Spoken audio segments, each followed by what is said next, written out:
I can't believe I have to talk about this again. Hi, if you don't know me, I'm Toby. I'm a part of the Slenderverse and furry community. And unfortunately, I have to come to the defense of myself today. That being said, if any of your triggers are on screen, please click away as this video is not for you. In order to give proper context, I should mention that the person being talked about today was also a part of the creepypasta community and cosplay community. Their name? NateCosplays. Though Nate had 3K viewers on TikTok, I actually met him on Discord, as there is a creepypasta Discord server, and it offered roleplays and all that. Me and Nate began interacting because it felt as if nobody else wanted to really interact with our characters, so we interacted with each other. Over time, we started to grow a friendship and started to talk off the server. Oftentimes we would just talk about OCs, or sometimes we would even play games together. It was fairly normal of a relationship, but eventually that started to change. As most friendships go, things started to get, deeply personal, where I was learning personal things about him and all that fun stuff, which I won't be disclosing here. Alrighty, so Nate specifically liked these two characters named Patrick and Habit from Everyman Hybrid and ML Anderson, I believe it is, which I actually have DID alters of. They are fictives, and they are very traumatized by the situation. To make a very long story short, he ended up growing a crush on both of those alters of mine, and things started to get very complicated very fast.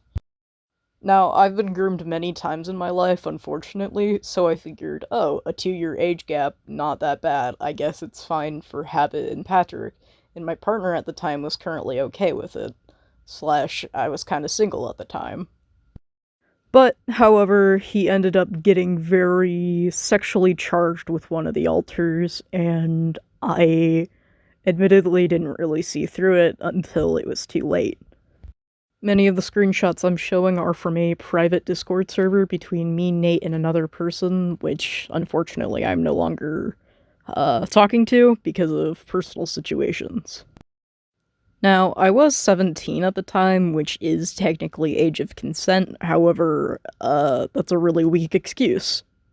Nate was very well aware of my age, and I'm sure he still is. Now, if you're not aware how DID works, basically I black out every now and then, and a different alter takes front. So I would like to mention that not only was I 17 at the time, I was technically unconscious at the time, and my body was being currently controlled by somebody a part of my system. Also, Nate decided to lie about my age to his friends, and kept making jokes about, oh, he would have to wait a couple months to come see me, aka be with his boyfriends in real life, aka my alters, which is kind of fucked up, not gonna lie. There's also claims of him faking DID. I don't really know if that's true, as I am not in his shoes currently. However, I can confirm that he is not diagnosed. Then again, myself, I am not diagnosed, so I guess believe what you want to believe. But it should be noted that one of his alters, quote-unquote alters, was trying to date a 16-year-old's alters as well. Forgot to mention, but also he left one of his partners to be with my alters, which is extremely weird. He kept saying that he fell out of love with them, but it was very sudden and very odd of him, as they seemed like a very nice couple, and it was really gross, in my opinion, the way that he treated them. Near the end of our friendship, when things started to kind of spiral, he kept making jokes about how things that he would joke about would get him put on a list, aka like a pedophile's registry, which is very odd considering that I was still in fact 17 at the time, and I did not turn 18 until we stopped talking.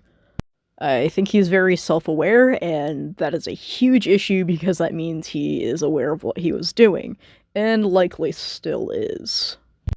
So, how I started to change the tides of what I thought about Nate, I had started to receive notifications from some of his old friends. So, they contacted me via Discord and started to explain that Nate actually informed them that I was 18, when I was in fact 17, not a legal adult here in Nebraska, and kept claiming that Patrick was a normal person and that he was not an alter, which is very odd considering he's literally a part of my subconscious. As I started to question me and Nate's relationship, I got a very odd text from him one morning. He basically asked me to not speak about him and pretend that we were never friends because he got into hot water. He then added me on a new account, which was separated from his old account. I believe this was a way to try and cover up his trail, as he eventually changed the name of his old user to look like it had been a deleted account. I admit, looking back, I wish I believed his friends more than him, because they were showing me a lot of evidence against him, and I guess part of me didn't want to believe that my best friend for a couple months had been pretty much abusing me. So, as me and his friends started to chat more, we kind of started to realize the gravity of the situation. Nate not only groomed me, but he, took advantage of me while in an not-okay position. And that's when the doc started to be made, and I started to show a bunch of evidence, and I believe that he deactivated majority of his accounts at this point.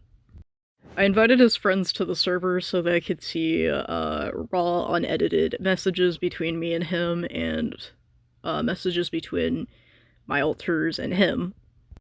And that's where we start to catch up to today's story. Recently I'd been made aware that he started to come back onto the internet after he had claimed that he would not come back, after a lot of him victim blaming, I guess, and then trying to retract that statement and say that, no, I know I'm not the victim. But now he's made a doc about all the things that have happened. Majority of it is addressing things that happened between him and his friends, stuff that I won't be covering because I have no clue what I'm talking about with that situation. But now he wants to say that 17 and 19 is not a bad age gap, and that he was not in the wrong for what he did, even though there were sexual messages between him and alters. Am I wrong to be saying that it's still pedophilia? Because I'm pretty sure that counts as it. Up until recently, I kinda didn't want to make a video about Nate because I figured, oh, he'll probably understand that what he did was wrong. But now that he wants to snap back and claim that he did not hurt me is kind of insane, because he did in fact hurt me and hurt my relationship with me and my alters, as it took a lot of therapy and talking to other people to deal with this sort of issue. Now, to wrap this video up, I just want to first of all say, Nate, if you're watching this, I am beyond disappointed in you, and I have no mercy left to give for you. You have lied about so many things and claimed so many things about people that I think at this point you just need to leave the internet. You hurt me, you hurt Patrick, and you hurt Habit. I'm sorry, but that's the bottom line. I don't care about evidence or this or that. You hurt me, and I'm sorry to let you know that. So either own up to what you did, or just fuck off entirely, for the love of God. I will say it again and again and again, you are not the victim. You have 100% not been the victim in this entire situation. You need to stop victim blaming and own up to what you did. And your little document was extremely disrespectful to the people that you've hurt, and I'm basically speechless. That's all I can say. Now, this will probably be my last statement about Nate, as I've basically dragged everything out for about a year now, and to be honest, I'm just really tired and I want to move on with my life. Now, that all being said, please don't go harass Nate, though I think he deserves it. I think at this point, any interaction would just drag this out longer than it has to be. The original doc will be linked in the description below if you want to check it out, as it probably goes more into detail than this video will. Now, please stay safe out there, and be aware of who you're talking to on the internet, for the love of God. Please don't interact with Nate, and I will see you guys later.